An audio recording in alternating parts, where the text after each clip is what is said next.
Right now for you at 5:30, hurricane season officially begins today as we take a live look off the coast through our iCam for you over Sabre Point Resort. And there are, of course, a lot of questions about what we could expect to see this year. And meteorologist Mark Dixon is joining us right now. He is at the answer desk, giving us some answers right now. Hi, Mark. Hey, good evening.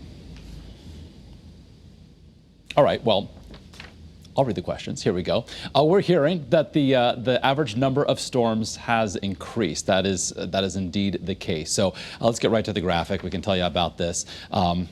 Let's take max one. There we go.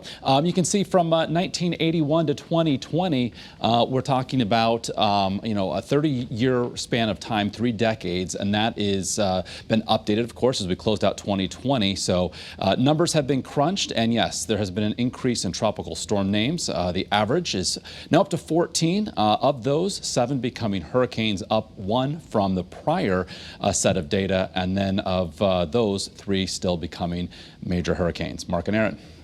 All right, so last year's season was extremely active. Can we expect this one to be as bad?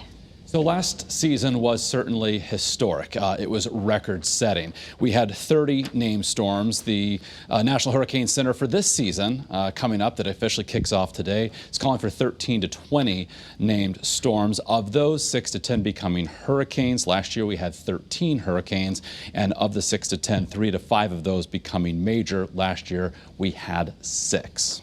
All right, so here's a question. Where do the storm names come from? And if we get through the list of names again, do we switch to the Greek alphabet again? What was that last year we did that? That was, yes, indeed. So the list of names comes from the World Meteorological Organization. It's an international group of scientists, and the list that we have, of course, the ones that we share with you are the ones relative to the Atlantic Basin, as that's the body of water that we're tracking, of course, with the East Coast, including the Caribbean and the Gulf of Mexico. So this is the initial list of 21 names. And if you remember, we've already had Anna, so our next storm to come will take on the name Bill, and you can see going all the way down the alphabet to W. So the switch to the Greek alphabet no longer happening. The WMO, the World Meteorological Organization, has now come up with a supplemental list starting again at the top of the alphabet, 21 more names that takes you to the letter W.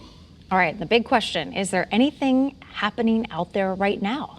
Fortunately, there is not. As mentioned earlier, again, we did have Anna, but that was a couple weeks ago. Things are quiet currently across the Atlantic Basin, so no concerns as of right now. Our big weather headline, of course, is the threat for some thunderstorms on Thursday in the near term, and then as well what will likely be our first heat wave of 2021. We'll have much more on that in our main weather forecast. Guys, back to you. All right.